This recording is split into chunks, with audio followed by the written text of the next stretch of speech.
The morning sun cast long shadows across the concrete courtyard of Youth Shedz as 17-year-old Marcus Thompson swept wood shavings from yesterday's carpentry session. The charity workshop in South London had become his second home over the past year, a place where young people like him could learn practical skills while staying off the streets. Marcus had arrived here angry and directionless after being kicked out of his third school, but something about working with his hands had started to calm the storm inside him. "Oi, Marcus, you hear about today?" called out Jake, another regular at the center, as he wheeled in a cart of donated lumber. "Some posh bloke is coming to visit, probably wants to take photos and leave." Marcus shrugged, continuing his sweeping. He had seen plenty of visitors come and go, local politicians, charity board members, and social workers who meant well but never really understood what life was like for kids from estates like theirs. They would smile, nod, ask a few rehearsed questions, and disappear back to their comfortable lives. Sarah Chen, the center's director, emerged from the office looking unusually nervous. At 42, Sarah had dedicated her life to Youth Shedz after her own troubled teenage years. She understood these young people because she had once been one of them. Her calm presence usually steadied everyone around her, but today she kept checking her watch and adjusting papers that didn't need adjusting. "Right, everyone listen up," Sarah announced, clapping her hands to gather attention from the dozen young people scattered across the workshop. "We have a very special visitor today. I need everyone to just be yourselves, but maybe keep the language a bit cleaner than usual." 16-year-old Chloe looked up from the bike she was repairing, grease smudged across her cheek. "Who is it then? The mayor again? He was useless last time, promised us new tools, and we're still waiting 6 months later." "Not the mayor," Sarah said, taking a deep breath. "Prince William is coming to see what we do here." The workshop fell silent except for the hum of the ventilation system. Then the silence exploded into chaos. "You're having a laugh," shouted Tommy, a 15-year-old who had been building a birdhouse. "The actual prince, like future King Prince." "No way," muttered Aisha, putting down her paintbrush. "Why would he come here? This place is falling apart." Indeed, Youth Shedz was not much to look at. The building had once been a factory, and despite Sarah's best efforts, it still showed its age. Paint peeled from the walls, some windows were cracked and covered with tape, and the roof leaked when it rained heavily. But what the building lacked in glamour, it made up for in heart. Every corner told a story of young lives being rebuilt, skills being learned, and futures being shaped. Marcus felt a knot forming in his stomach. He had grown to love this place precisely because it was real, unpretentious, and free from judgment. The idea of some royal coming in and disrupting that felt wrong. "What's he want anyway? Gonna shut us down and build flats?" "Nothing like that," Sarah assured them. "He's patron of several youth charities and wants to understand how places like ours work. This could be really good for us, help us get more funding, more recognition." 20 minutes later, the rumble of engines outside announced the arrival of the royal convoy. Through the grimy windows, the young people watched as black cars pulled up, followed by police motorcycles. Men in dark suits got out first, speaking into earpieces and scanning the area with professional eyes. "Blimey," whispered Jake. "It's like something from a film." Then Prince William emerged from the second car, and immediately everyone could see this wasn't going to be what they expected. Instead of a formal suit, he wore dark jeans, a casual button-down shirt, and sturdy boots. He looked around the courtyard with genuine curiosity rather than the polite disinterest they had seen from other visitors. Sarah hurried outside to greet him, and through the open door, the young people could hear her nervous introductions. But what surprised them was the prince's response. His voice was warm and relaxed, and he actually seemed interested in what she was telling him about the building's history. "He seems all right," admitted Chloe grudgingly. "Not as stuck up as I thought he'd be." When Prince William entered the workshop, he didn't make a grand entrance or wait for formal introductions. Instead, he walked straight over to where Tommy was working on his birdhouse, genuinely fascinated by the project. "That's beautiful work," he said, examining the carefully sanded wood. "How long have you been doing carpentry?" Tommy blinked, suddenly tongue-tied. He had expected formal royal speak, not this easy conversation. About 6 months, sir. Your Majesty, I don't know what to call you." "William is fine," the prince smiled. "And I'm serious about the craftsmanship. That joint work is really impressive. Did you learn that here?"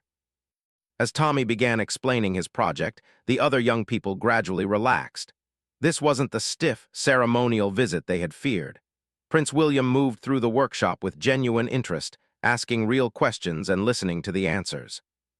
At Chloe's bike repair station, he rolled up his sleeves without being asked and helped her lift the heavy frame onto the work stand. "I used to tinker with motorbikes," he admitted. "Nothing like this level of restoration, though. Where did you learn to do this?" Chloe found herself explaining how she had always been fascinated by engines, how her dad had shown her basic maintenance before he left, and how Youth Shedz had given her access to proper tools and guidance. Prince William listened intently, asking follow-up questions that showed he was really paying attention. "My mate Harry always said I was better with bikes than people," Chloe said, then immediately turned red. "Sorry, I didn't mean to talk about your brother like that." Prince William laughed, a genuine, warm sound that echoed through the workshop. "Trust me, Harry would probably agree with that assessment. He's always been more interested in helicopters than ground vehicles anyway." The ice was completely broken now. Young people began crowding around, eager to show off their projects and share their stories. Marcus found himself explaining the chair he was building, surprised by how comfortable he felt talking to someone he had expected to dislike. "The marquetry work is exceptional," Prince William said, running his finger along the inlaid pattern Marcus had created. "Where did you learn this technique?" "YouTube mostly," Marcus admitted, "and Mr. Dave helps when he's here."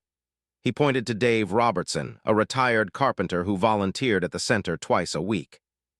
Prince William spent several minutes discussing woodworking with Dave, and it became clear that his interest wasn't just polite royal duty. He knew enough about joinery and finishing techniques to ask intelligent questions, and Dave found himself treating the future king like any other woodworking enthusiast. "You've got some real talent coming through here," Prince William told Dave. "The quality of work is outstanding." As the tour continued, something unexpected began to happen. The young people stopped seeing a prince and started seeing just William, someone who was genuinely interested in their lives and their work. He didn't talk down to them or ask the sort of superficial questions they had come to expect from adult visitors. When Aisha showed him the mural she was painting on the workshop wall, he didn't just compliment it and move on. He asked about her inspiration, her technique, and her plans for art college. He listened to her concerns about the cost and her family's expectations, offering encouragement that felt real rather than perfunctory. "Art college changed my life," he told her. "Not in the way you might think, but it taught me to see things differently, to express myself in ways I never knew I could. Don't let anyone tell you it's not practical. The world needs artists." The planned hour visit stretched into 2 hours, then 3. Prince William seemed genuinely reluctant to leave, and the young people were equally reluctant to see him go. They had expected a brief handshake photo opportunity and instead found themselves in deep conversations about their hopes, fears, and dreams. Sarah watched in amazement as barriers dissolved. These young people, who were often suspicious of authority figures and defensive about their backgrounds, were opening up to Prince William as if he were an old friend. She saw Tommy explaining his difficult home situation, Chloe talking about her dreams of starting her own motorcycle repair business, and Marcus discussing his plans to become a furniture maker. What impressed her most was that Prince William didn't offer empty platitudes or quick fixes. He listened, asked thoughtful questions, and acknowledged the real challenges they faced. When Tommy mentioned that his foster placement was unstable, Prince William didn't pretend it wasn't a serious problem or offer false reassurance. Instead, he talked about resilience and the importance of having a safe space like Youth Shedz. As afternoon wore on, word had spread through the neighborhood that Prince William was at the community center. A small crowd had gathered outside, not the usual media circus, but local residents curious to catch a glimpse of royalty in their backyard. Prince William noticed the crowd through the window and, after checking with his security team, walked outside to greet them. Again, his approach was refreshingly informal. He chatted with Mrs. Patel from the corner shop about her concerns for local young people, listened to Mr. Jackson's complaints about lack of youth services, and posed for selfies with excited children. "He's not what I expected," Mrs. Patel confided to Sarah. "He actually cares about what we're saying." Back inside the workshop, the young people were buzzing with excitement and energy. The visit had transformed from something they dreaded into something they would remember forever. But it wasn't just because they had met royalty. It was because they had been seen, heard, and valued by someone they had expected to dismiss them. He actually knew about carpentry, Tommy said in wonderment. Like proper knew, not just pretending. Did you see him help Chloe with that heavy bike? Asked Jake. Didn't even hesitate, just rolled up his sleeves and got stuck in. Marcus was quiet, processing the experience. He had spent most of his life feeling invisible to the people in power, dismissed as just another troubled kid from the estate.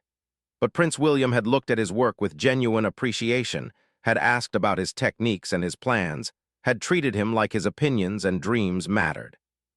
As the visit drew to a close, Prince William gathered everyone in the workshop for an impromptu group photo. But instead of the formal, posed shots they expected, he insisted on a casual picture with everyone just being themselves. Some sitting on workbenches, others holding their projects, all of them smiling genuinely. "This has been one of the best visits I've done in a long time," he told them. "You've shown me incredible work and shared your stories with such honesty.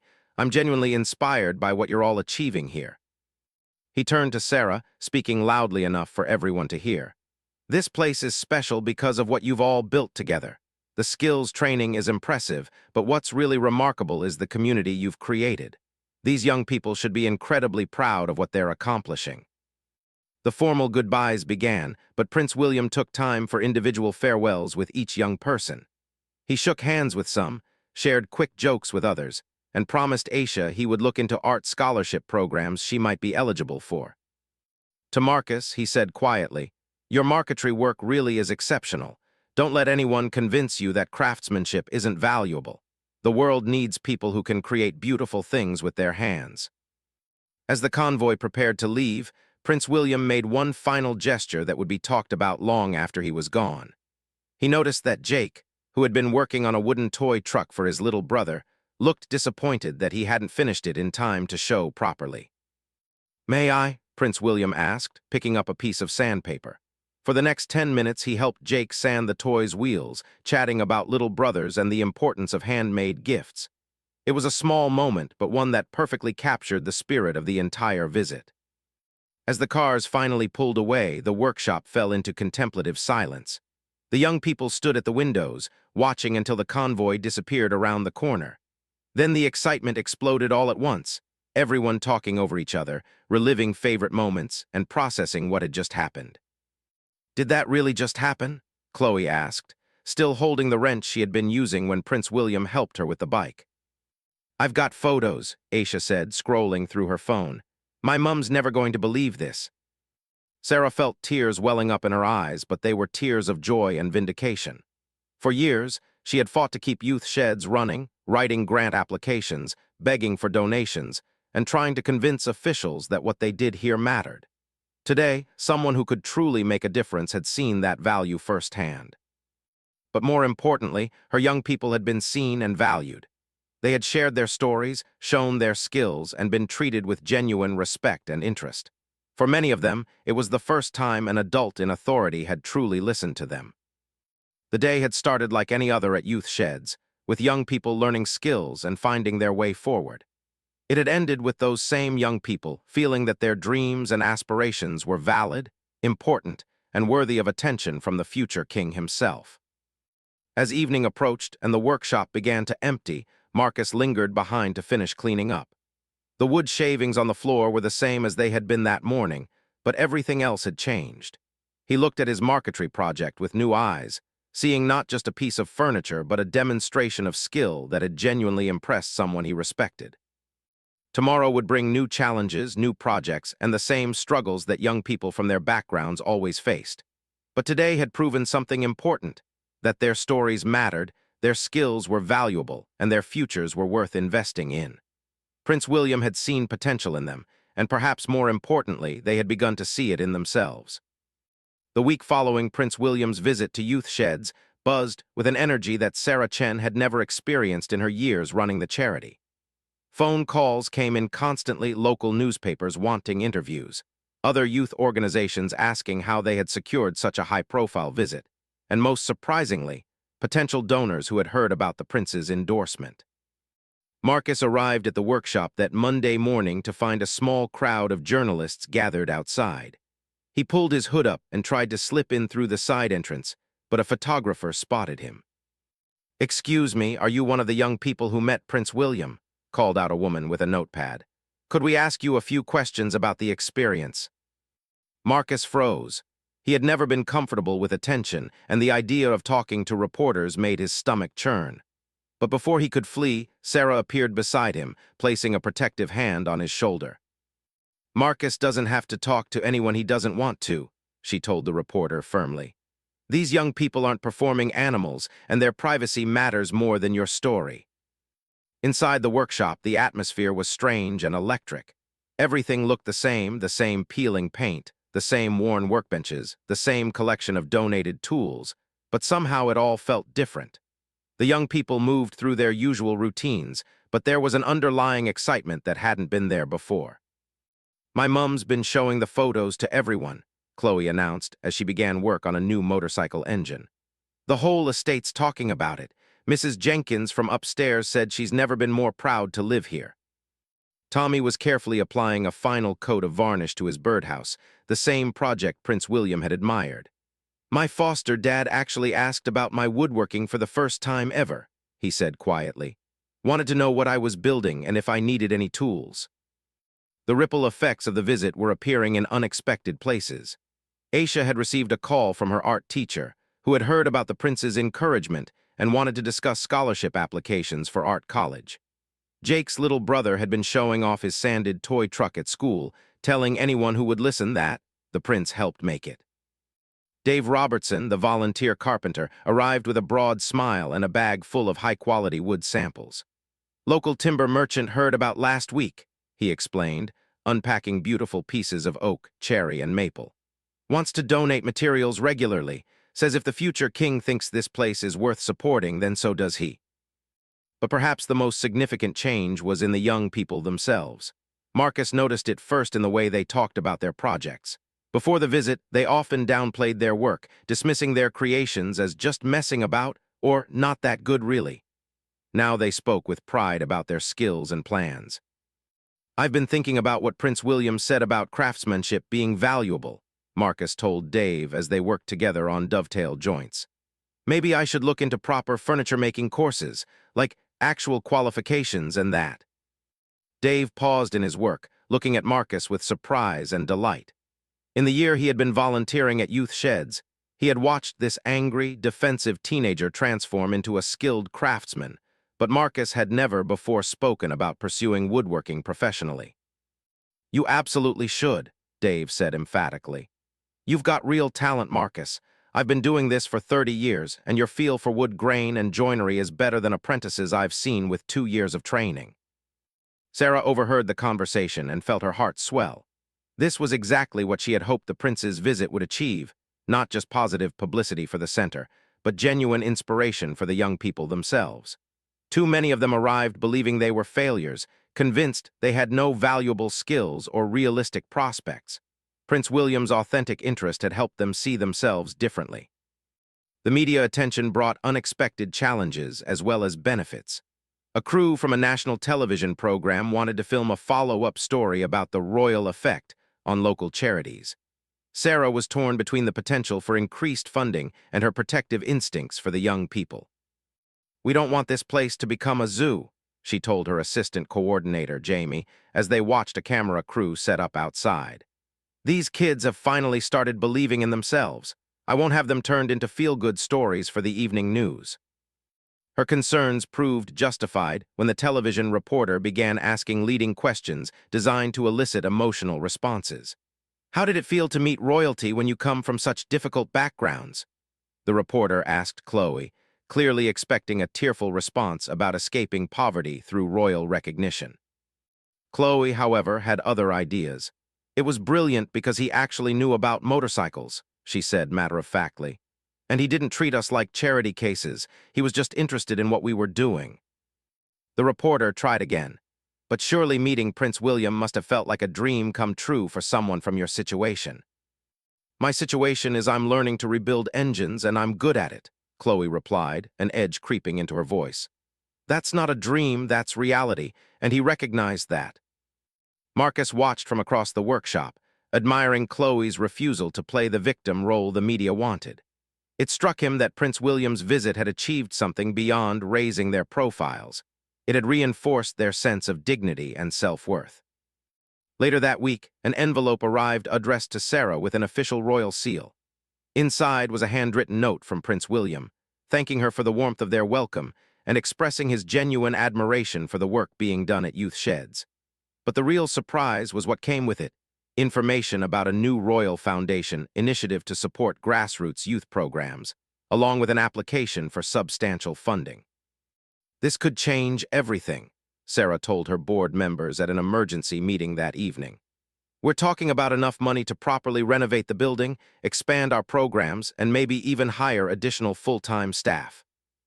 Board member Patricia Williams, a retired social worker who had helped establish Youth Shedz, shook her head in amazement. In 15 years of charity work, I've never seen anything like this. One visit, and suddenly doors are opening everywhere. But Sarah remained focused on what mattered most. The money is wonderful, but the real impact is on the young people. They're walking taller, speaking up more, believing in themselves. That's worth more than any amount of funding. Meanwhile, the young people were processing the ongoing attention in their own ways. Marcus found himself thinking constantly about Prince William's words about craftsmanship being valuable. He had always loved working with wood, but had never considered it a real career option. People from his background were expected to take whatever jobs they could find, not pursue artistic careers. My social worker came by yesterday, he told Tommy as they worked side by side on their respective projects.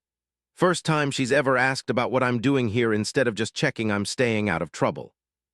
Tommy nodded, understanding completely. Mine too. Suddenly everyone wants to know about woodworking, like they just noticed I exist. The transformation wasn't limited to how others saw them. It was changing how they saw themselves. Aisha had spent her lunch money on proper art supplies for the first time, investing in her talent instead of just using whatever materials were available. Jake had started researching engineering apprenticeships, inspired by conversations about the mechanical principles behind his toy making. 3 weeks after the royal visit, Youth Shedz received another surprise. A package arrived containing high-end woodworking tools, professional-grade paints, and precision mechanical instruments.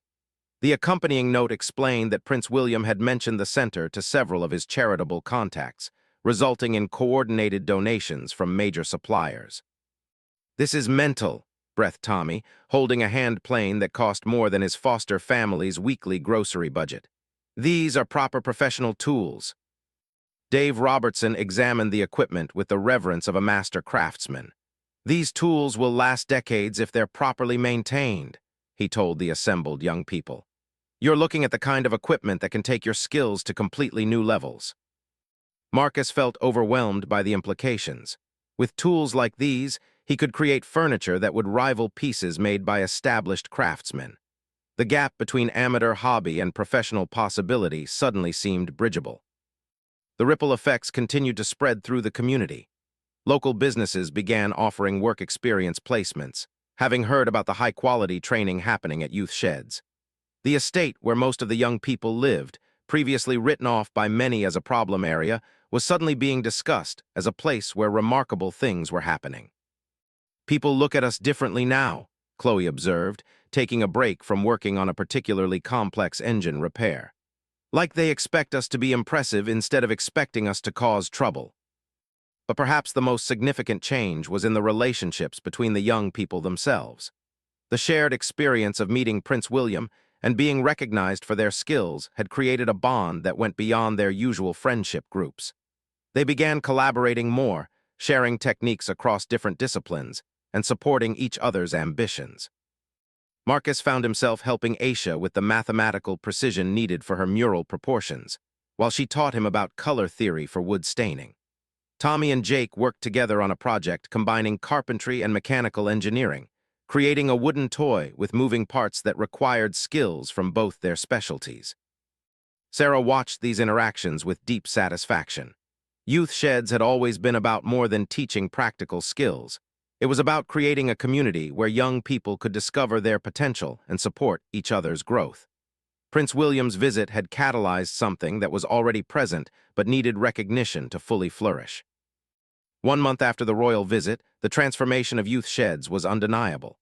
The building itself was still the same converted factory with peeling paint and leaky roof, but the atmosphere inside hummed with purpose and confidence. Young people arrived earlier and stayed later, eager to work on increasingly ambitious projects. Marcus had begun his first commissioned piece, a bookshelf for a local teacher who had heard about his work through the community grapevine. The fact that someone was willing to pay for his craftsmanship felt like validation of Prince William's assessment of his skills. I keep thinking about what he said about the world needing people who can create beautiful things with their hands, Marcus told Sarah one evening as he worked on the bookshelf's intricate joinery. Made me realize that what we do here isn't just passing time or staying out of trouble. It's actually important. Sarah nodded, remembering her own journey from troubled teenager to youth work professional. That's exactly what Prince William understood when he visited. He didn't see disadvantaged young people being kept busy with crafts. He saw talented individuals developing valuable skills. As spring turned to summer, the changes at youth Shedz became a model that other youth organizations wanted to replicate. Delegations came to observe their programs, trying to understand the secret behind their success. But Sarah knew the real secret wasn't replicable through policy documents or funding formulas. It's about seeing potential instead of problems, she explained to a group of visiting social workers. These young people always had the talent and the drive. They just needed someone to believe in them and give them the tools to succeed.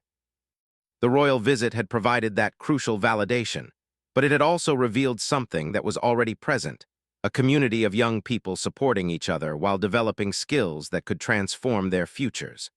Prince William had simply recognized and celebrated what was already remarkable about youth Shedz.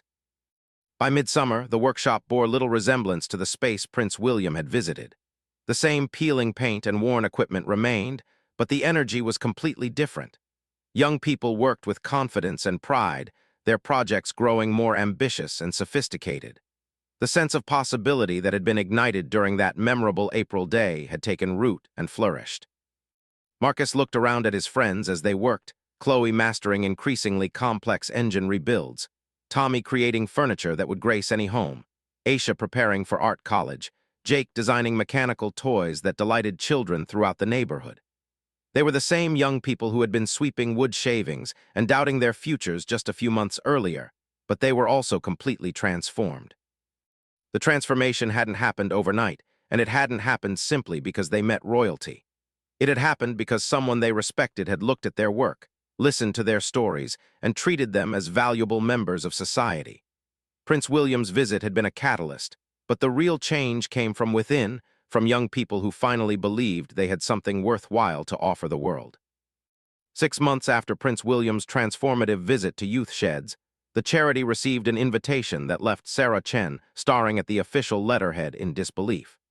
Kensington Palace was requesting that a delegation from youth Shedz attend a reception celebrating innovation in youth services, where their work would be featured as an example of best practice.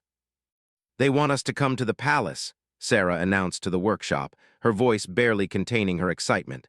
"All of us, to show our work to other youth organizations and government officials." The young people stopped their activities, tools hanging idle in their hands as they processed this information. After months of increased attention and support following the prince's visit, they had grown more confident, but this felt like stepping into an entirely different world. Marcus, now working on his third commissioned furniture piece, looked up from the intricate marquetry pattern he was creating. "Actual palace, like where the queen lives."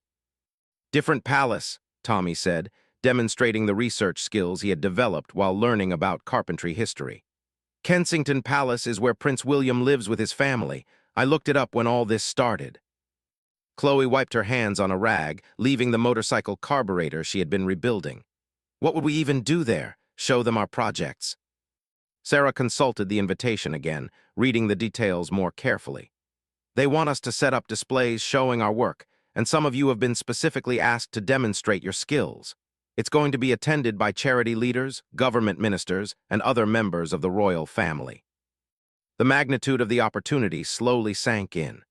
These young people, who 6 months earlier had felt invisible to society, were being invited to showcase their talents at one of Britain's most prestigious venues. But along with excitement came anxiety about whether they belonged in such elevated company.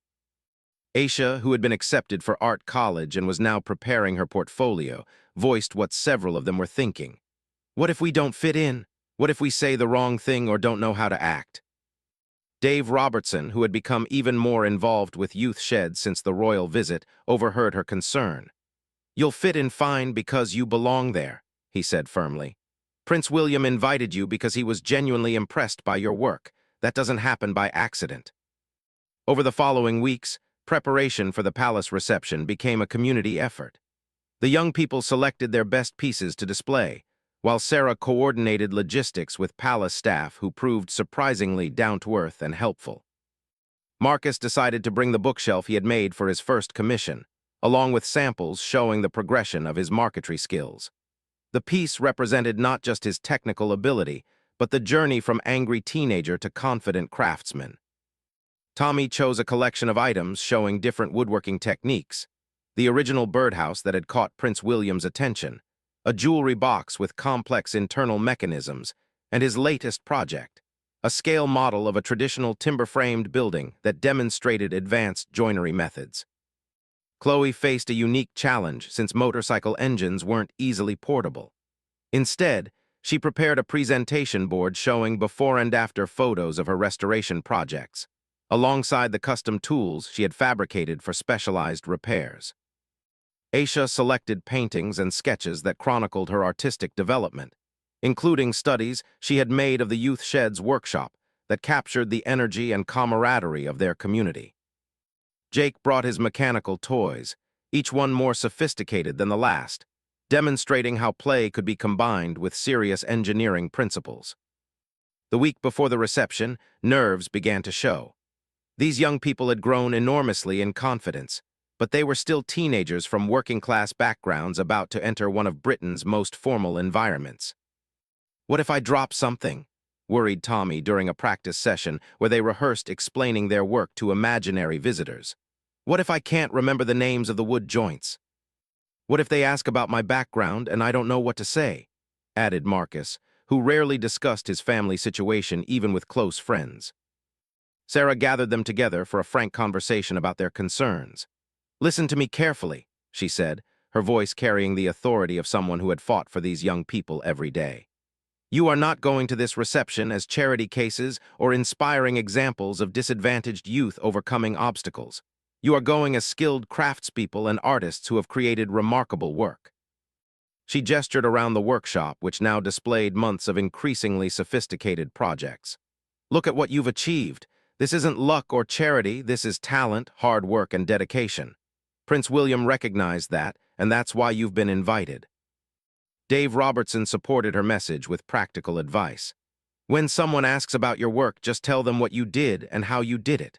Your knowledge and skill will speak for themselves. Don't worry about impressing anyone, let your work do that." The day of the reception arrived gray and drizzly, typical London autumn weather that seemed to match the butterflies in everyone's stomachs. The Youth Shedz group met at the charity early to load their display materials into the hired van that would transport them to Kensington Palace. "Right then," said Sarah, looking at her nervous but excited group, "ready to show the world what Youth Shedz can do." The journey through London felt surreal. These young people, who rarely left their South London neighborhood, watched familiar city landmarks pass by as they traveled to a destination that had always seemed impossibly distant from their lives. As their van approached the palace gates, security procedures reminded them of the significance of their destination. Identity checks, vehicle searches, and escort protocols made it clear they were entering one of Britain's most protected spaces. "Bloody hell," whispered Jake as they passed through the gates and caught their first glimpse of the palace buildings. "This is actually happening." Inside the palace, staff members guided them to the reception rooms where other youth organizations were setting up their displays. The grandeur of the surroundings, ornate ceilings, historical paintings, polished marble floors, was initially overwhelming.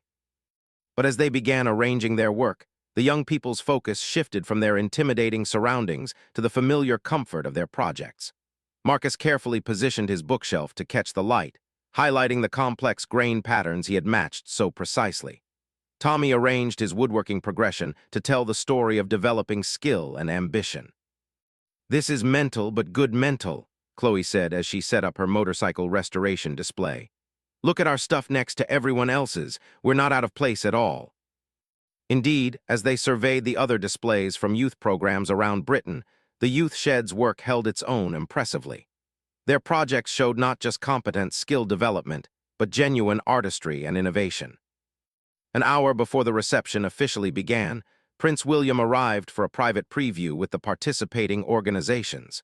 Seeing him again felt like encountering an old friend, and the nervous tension that had built up over weeks began to dissipate. I can't believe how much your work has progressed since I visited, he said, examining Marcus's latest marquetry with obvious appreciation. This level of detail and precision is extraordinary. He spent considerable time at each of their displays, asking detailed questions that demonstrated he remembered their individual interests and had clearly been following their development. When he reached Aisha's art display, his knowledge of her college plans showed that their previous conversations had made a lasting impression. "How are you finding the application process?" he asked. "I remember you were worried about the financial aspects." "Actually going really well," Aisha replied, her nervousness evaporating as she discussed her passion. "Turns out there are more scholarships available than I thought, and my portfolio is strong enough to compete." As other guests began arriving for the main reception, the atmosphere in the rooms became electric with conversation and discovery. Government ministers, charity executives, and members of parliament circulated among the displays, engaging with young people from across the country. Marcus found himself in conversation with a cabinet minister who was genuinely fascinated by traditional woodworking techniques. "This level of craftsmanship is becoming increasingly rare," the minister observed. "There's real value in preserving these skills." "That's exactly what Youth Shedz is about," Marcus replied, surprised by his own confidence. "Not just keeping kids busy, but actually developing valuable skills that could become careers." Tommy was demonstrating joinery techniques to a group that included several members of parliament and charity leaders. His explanation of how traditional methods could be adapted for modern furniture making sparked a discussion about the importance of practical education in schools. Chloe attracted a crowd with her motorcycle restoration photos, particularly among guests who were motorcycling enthusiasts themselves. Her technical knowledge impressed a senior civil servant from the Department of Education, who began asking detailed questions about vocational training pathways. "The problem is that too many young people see academic routes as the only path to success," Chloe told him. "But I'm learning skills that are always going to be needed. People will always have engines that need fixing."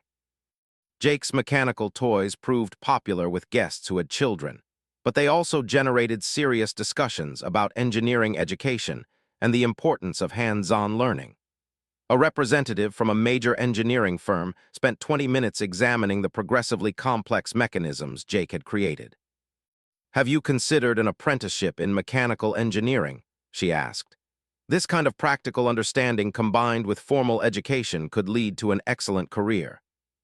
As the reception progressed, the Youth Shed's young people realized they weren't just displaying their work. They were contributing to important conversations about education, skills development, and youth policy. Their voices were being heard, and their opinions valued by people who could influence national programs. Sarah watched her young people with pride and amazement. 6 months earlier, many of them had struggled to maintain eye contact with adults. Now they were confidently discussing their work with government ministers and engaging in policy debates about vocational education. The transformation wasn't just in their confidence, it was in how others perceived them. These weren't disadvantaged youth being showcased as success stories, but skilled craftspeople whose expertise was being recognized and valued. Prince William concluded the reception by addressing all the gathered guests, specifically highlighting the work of participating youth organizations. When he mentioned Youth Shedz, he didn't focus on their backgrounds or challenges overcome, but on the exceptional quality of their craftsmanship and innovation. "The young people from Youth Shedz represent something vital in our society," he told the assembled dignitaries. "They remind us that talent and creativity exist everywhere, waiting for the right opportunities to flourish. Their work today demonstrates not just individual achievement, but the power of community-based programs to unlock potential." As the evening wound down and guests began to leave, The Youth Shedz group found themselves in a private conversation with Prince William, who wanted to hear their reflections on the experience. "This has been completely different from what I expected," Marcus told him. "I thought we'd just show our stuff and leave, but people were actually interested in our opinions about things." "Of course they were," Prince William replied. "You've lived these experiences and developed these skills. Your perspectives are valuable and people need to hear them." Chloe nodded enthusiastically. "That bloke from the engineering company wants me to consider applying for their apprenticeship program. Said my practical experience would give me an advantage." "See," said Prince William, "this is exactly why I wanted you here tonight, not as examples of charity work, but as talented individuals whose skills and insights matter." As they prepared to leave the palace, the young people reflected on how dramatically their lives had changed. They had entered Youth Shedz as troubled teenagers looking for something to do. They were leaving Kensington Palace as recognized craftspeople with genuine career prospects and the confidence to pursue them. The journey back to South London felt different from the nervous trip that morning. The van was filled with excited chatter about conversations they had had, contacts they had made, and opportunities that had opened up. "Did you hear what that MP said about vocational education?" Tommy asked. "She wants to visit Youth Shedz to see how we do things." "And that woman from the Arts Council took my details," added Aisha. "Said there might be opportunities to exhibit my work in proper galleries." Marcus was quiet, processing the weight of recognition he had received for his craftsmanship. Multiple people had asked about commissioning work from him, and a furniture maker had suggested he consider applying for advanced training programs. "I keep thinking about what Prince William said about our perspectives being valuable," he finally said. "Made me realize we're not just learning skills at Youth Shedz, we're becoming experts in our own right." By the time they reached the Youth Shedz building, exhaustion was setting in, but so was a deep sense of satisfaction and achievement. They had represented their community at the highest levels and proven themselves worthy of the recognition. As they unloaded their display materials, Sarah looked at the familiar workshop with new eyes. Tomorrow it would be filled with the usual activities: young people learning skills, working on projects, supporting each other through challenges. But tonight had proven that what happened in this converted factory mattered far beyond its walls. The young people had discovered that their voices carried weight, their skills had value, and their potential was limitless. Prince William's original visit had planted seeds of possibility that had now blossomed into genuine opportunities and recognition. Looking at Marcus carefully wrapping his bookshelf, Tommy organizing his woodworking samples, and Chloe checking her display boards, Sarah realized that the royal reception had completed a transformation that began months earlier. These young people had evolved from invisible teenagers into confident craftspeople whose talents were recognized at the highest levels of society. The autumn following the Kensington Palace reception brought changes to Youth Shedz that nobody could have anticipated when Prince William first walked through their workshop doors 18 months earlier. The charity had grown from a struggling community program into a nationally recognized model of youth development, but success brought its own challenges. Marcus Thompson stood in what had once been the building's storage room, now converted into a proper furniture workshop with professional-grade equipment donated by companies that had heard about their work. At 19, he was no longer the angry teenager who had swept wood shavings while resenting authority figures. He was a skilled craftsman with a growing reputation and a waiting list of customers. "Can't believe this is the same place," he said to Tommy, who was working beside him on a commissioned dining table for a client in North London. "Remember when we thought that bike repair corner was sophisticated?"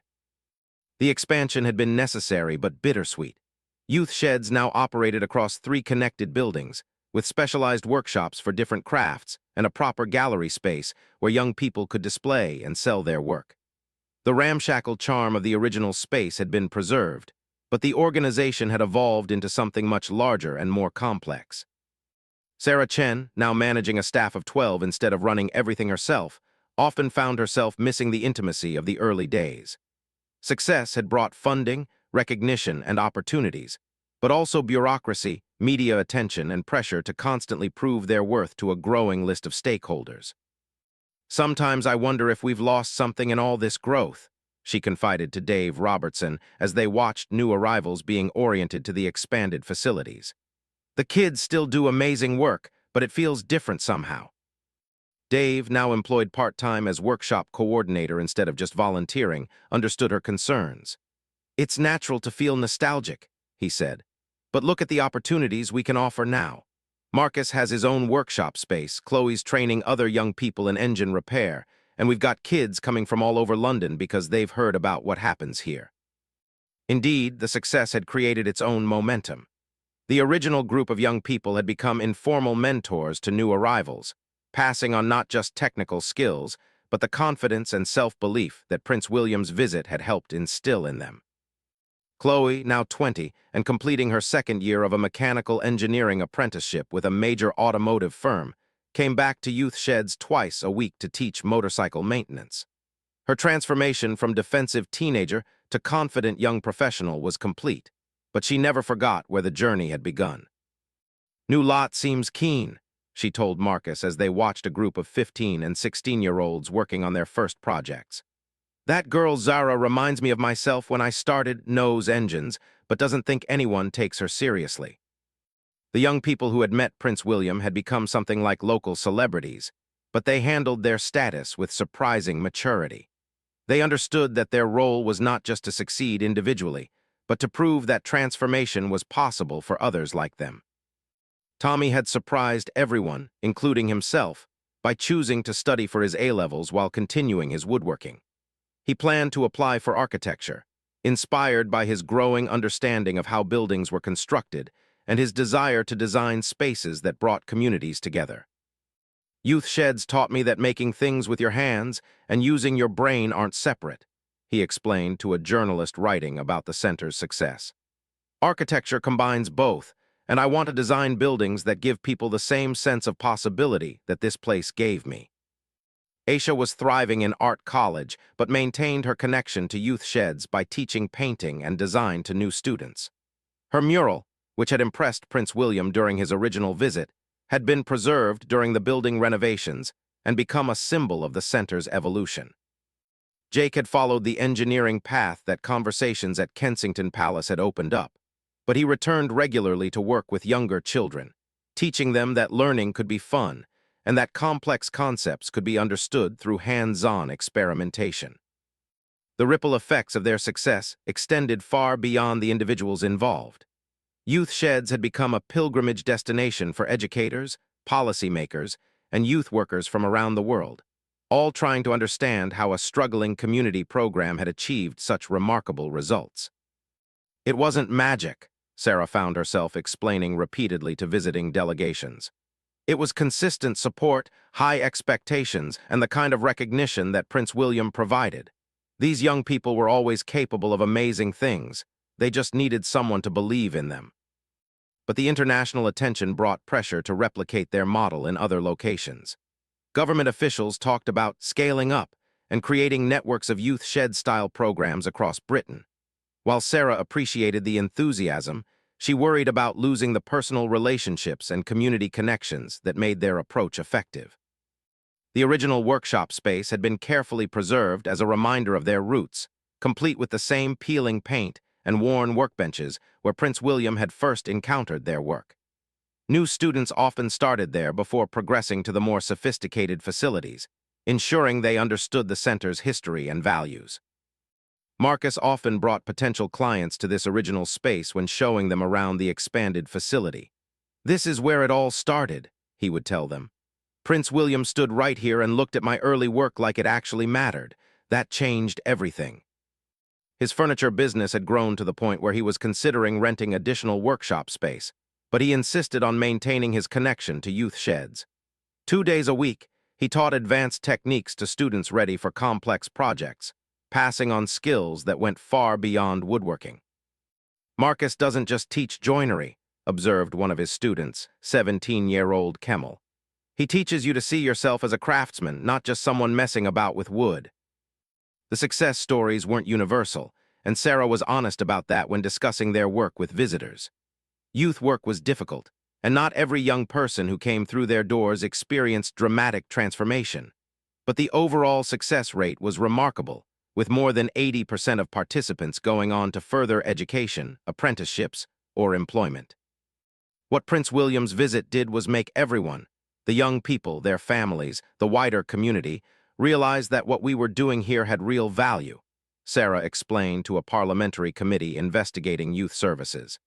That recognition created a positive cycle where success bred more success. The committee was particularly interested in the sustainability of their model. Youth Sheds now operated with a combination of government funding, corporate sponsorship, and income from selling student work, making them less dependent on the charity grants that had once been their lifeline. The young people's work is good enough to compete in the marketplace, Dave Robertson told the MPs. When customers pay real money for furniture that Marcus makes or artwork that Aisha creates, that validates their skills in a way that no amount of encouragement can match. 2 years after Prince William's original visit, Youth Sheds received an invitation that seemed to complete the circle of their remarkable journey. The Prince and Princess of Wales were planning a major event highlighting innovative approaches to youth development, and they wanted Youth Sheds to play a central role. Unlike the Kensington Palace reception, this would be held at Youth Sheds itself, bringing royal attention back to where the transformation had begun. The building renovations meant they could accommodate a much larger gathering while preserving the authentic workshop atmosphere that had originally impressed Prince William. "He wants to see how far we've come," Sarah told the original group as they planned for the visit. "But I think he also wants to remind people that amazing things can happen in unexpected places." The preparations felt different from previous royal visits. The young people were no longer nervous teenagers worried about making good impressions. They were confident young adults eager to share their expertise and experiences. Marcus was commissioned to create a special piece for the event, a wooden sculpture incorporating work from all the different crafts taught at Youth Sheds. The collaborative nature of the project reflected how the program had evolved from individual skill development into genuine community building. "When Prince William comes back, he won't just see our work," Chloe reflected as she helped with the preparations. "He'll see what happens when you give young people real opportunities and treat them with respect."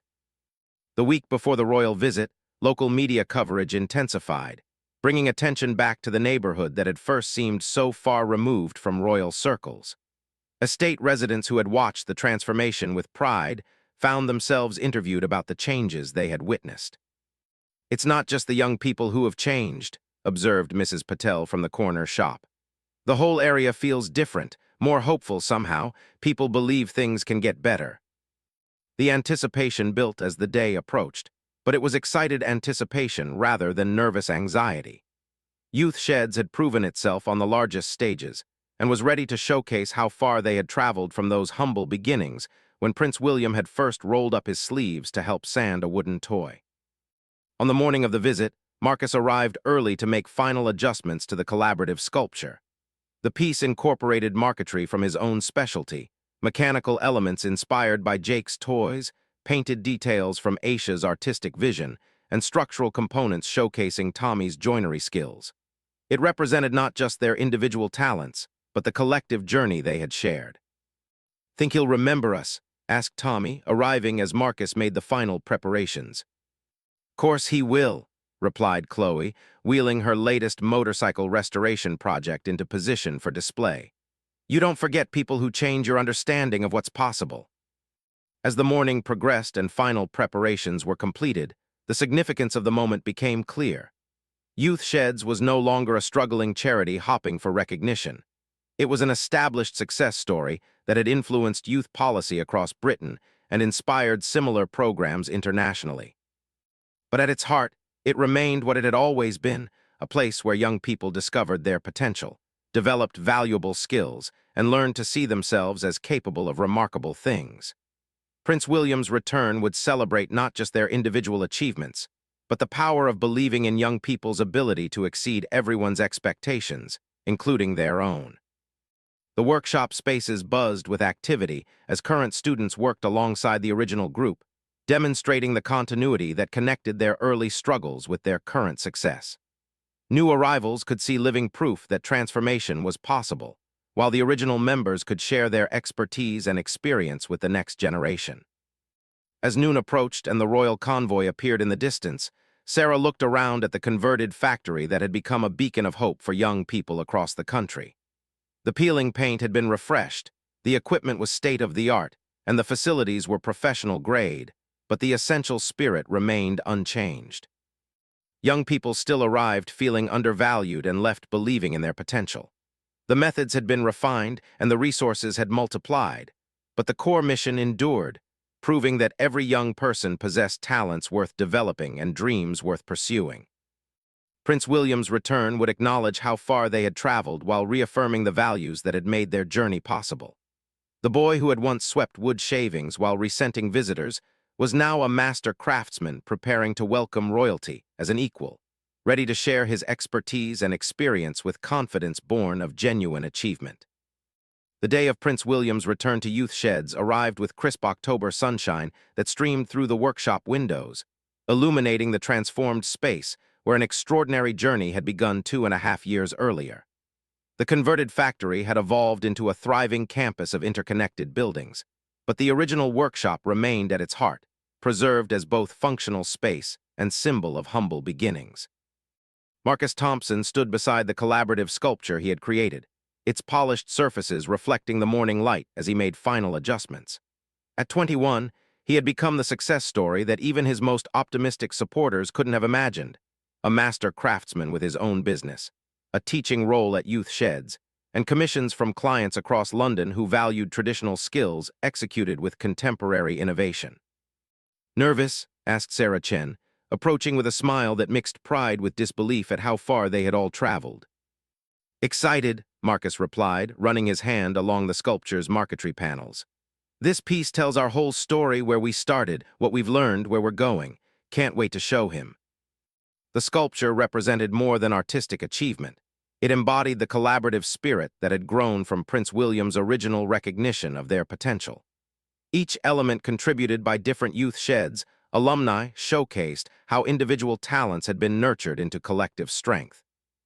Across the workshop, Tommy was making final preparations to his architectural models, miniature buildings that demonstrated his journey from basic woodworking to sophisticated design thinking. Now in his second year studying architecture, he had already been commissioned to design a community center for a housing association that had heard about Youth Shed's transformation. "Remember when I was proud of that birdhouse?" he said to Chloe, who was checking the engine display that showcased her progression from amateur mechanic to qualified engineer. "Seems like a different lifetime." Chloe laughed, wiping her hands on the same type of rag she had used during Prince William's first visit, though everything else about her circumstances had changed dramatically. Her apprenticeship had led to a permanent position with an automotive manufacturer, and she was now pursuing part-time engineering degree studies while maintaining her teaching role at Youth Shedz. "Different lifetime, but same us underneath," she replied. "We just figured out what we were capable of." The morning brought a steady stream of visitors, government ministers, education officials, youth workers from programs inspired by Youth Shed's model, and international observers studying their approach. But the focus remained firmly on the young people whose achievements had made such attention possible. Aisha arrived from art college with a portfolio of work that included paintings commissioned for public buildings and a series documenting youth programs across Britain. Her artistic vision had matured from the tentative sketches Prince William had first encouraged into a distinctive style that captured human resilience and potential.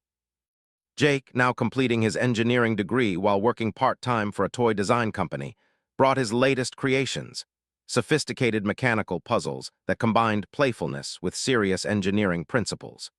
His journey from curious teenager to innovative designer illustrated how Youth Shedz nurtured creativity alongside technical skill. But the day wasn't just about celebrating past achievements. The workshop buzzed with current students working on projects that demonstrated the program's continued evolution.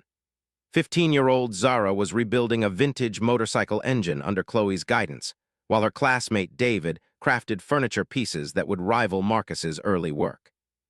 "That's what Prince William understood from the beginning," Dave Robertson observed, watching the seamless integration of different age groups and skill levels.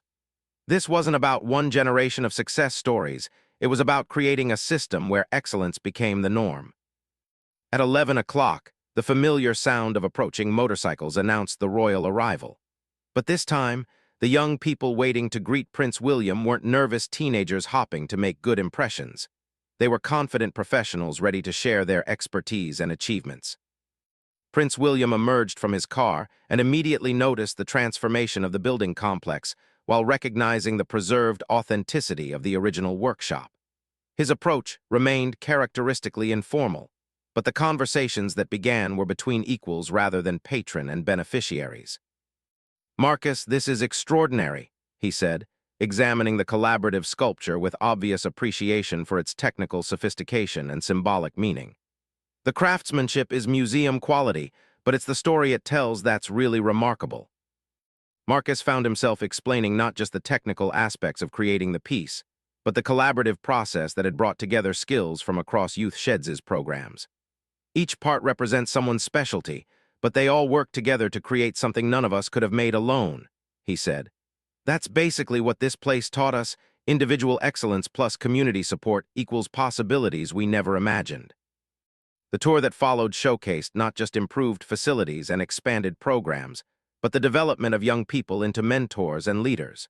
Tommy explained his architectural models to Prince William while simultaneously guiding younger students through basic design principles. Chloe demonstrated advanced engine diagnostics while teaching safety procedures to new arrivals.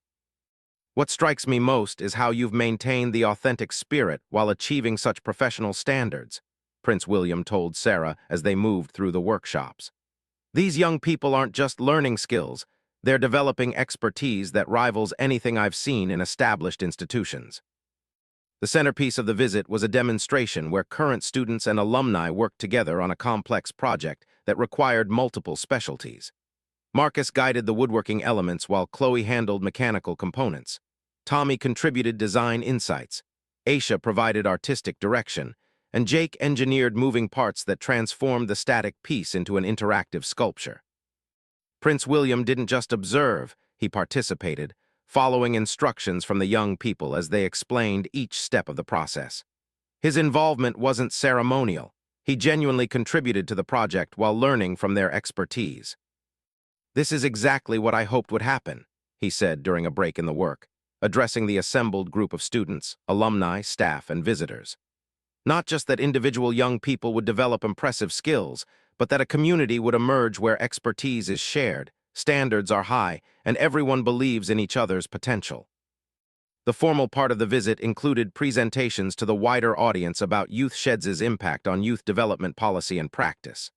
Marcus, Chloe, Tommy, Aisha, and Jake spoke about their experiences with the confidence of young people who had proven themselves in demanding environments. "When Prince William first visited, we were kids who thought we weren't good enough for anything important," Chloe told the assembled officials. "Today, we're professionals contributing to our communities and training the next generation. That transformation didn't happen because we were special. It happened because someone believed we were worth investing in." The statistics were impressive: employment rates, educational achievements, business startups, community contributions. But the real impact was visible in the confidence and competence of the young people themselves. They had evolved from recipients of charity services into creators of economic and social value. During the afternoon session, Prince William participated in policy discussions about scaling Youth Shedz' approach to other locations. But the conversation was notably different from typical royal engagements with charity representatives.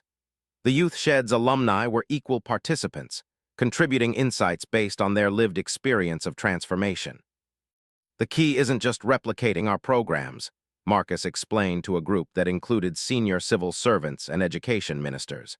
"It's understanding that young people respond to being treated with respect and given real opportunities to excel. The specific activities matter less than the underlying belief in potential." Tommy added his perspective as someone pursuing higher education while maintaining practical skills. "Traditional education often makes you choose between academic and practical learning. Youth Shedz showed us they're not opposites, they're different ways of understanding and creating value." As the day progressed, it became clear that Prince William's return was more than a celebration of past achievements.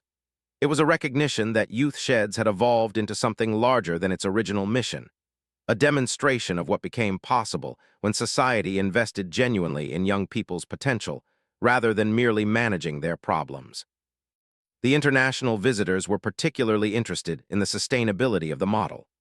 Youth Sheds now operated profitably through a combination of earned income, strategic partnerships, and targeted funding, proving that excellence in youth development could be economically viable as well as socially valuable. What you've created here challenges fundamental assumptions about disadvantaged young people, observed a policy researcher from Germany. These aren't success stories despite difficult backgrounds, they're success stories because you recognized and developed inherent talents. The day's culminating moment came when Prince William unveiled a plaque commemorating Youth Sheds as a model program for international youth development. But the inscription he had chosen focused not on overcoming disadvantage, but on achieving excellence.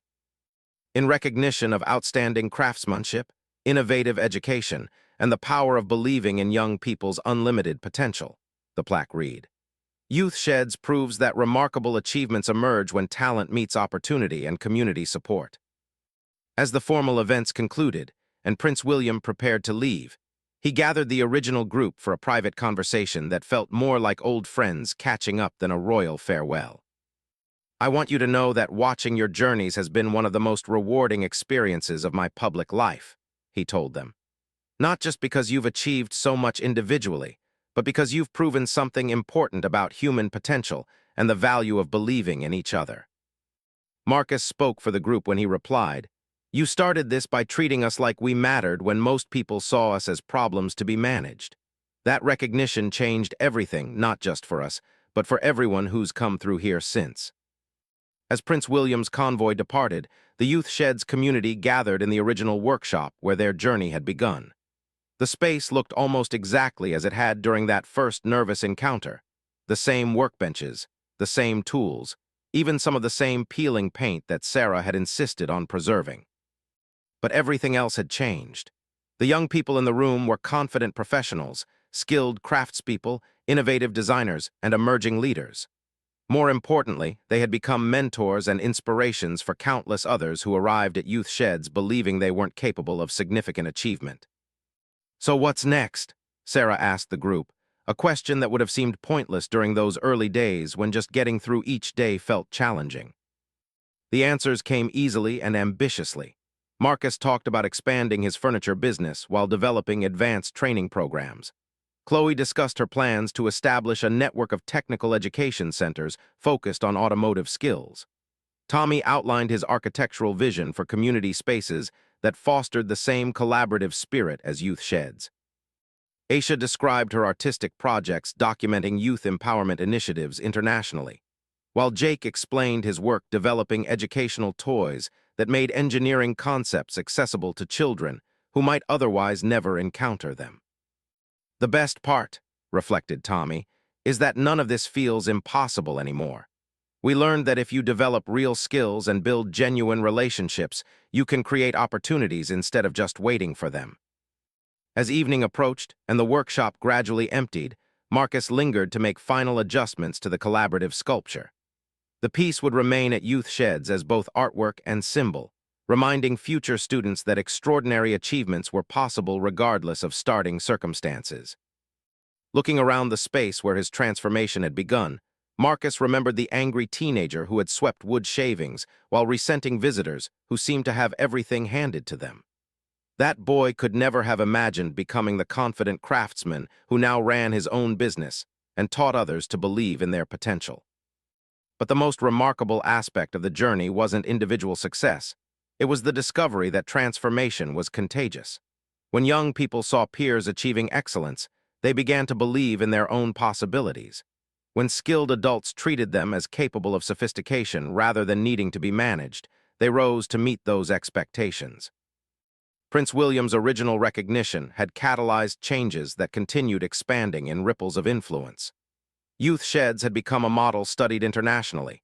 Its alumni had become leaders in their fields, and most importantly, its approach had demonstrated that investing genuinely in young people's potential produced returns that benefited entire communities.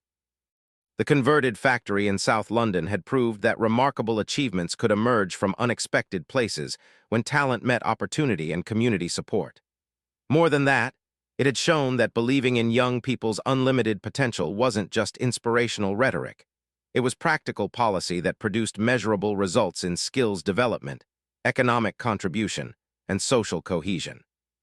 As Marcus locked up the workshop and headed home to prepare for another day of teaching and creating, he carried with him the satisfaction of knowing that tomorrow would bring new students eager to discover their potential. The cycle would continue, expanded and enriched by each generation that proved excellence was possible regardless of starting circumstances. The story that had begun with Prince William's casual interest in a teenager's birdhouse had evolved into a demonstration of human potential that influenced youth development policy across multiple continents. But at its heart, it remained beautifully simple. Young people flourished when treated with respect, given real opportunities to excel, and supported by communities that believed in their unlimited potential. Youth Sheds had become proof that every young person possessed talents worth developing and dreams worth pursuing. Prince William's game spirit in engaging genuinely with their work had revealed possibilities that transformed not just individual lives, but understanding of what young people could achieve when society invested in their potential rather than merely managing their problems.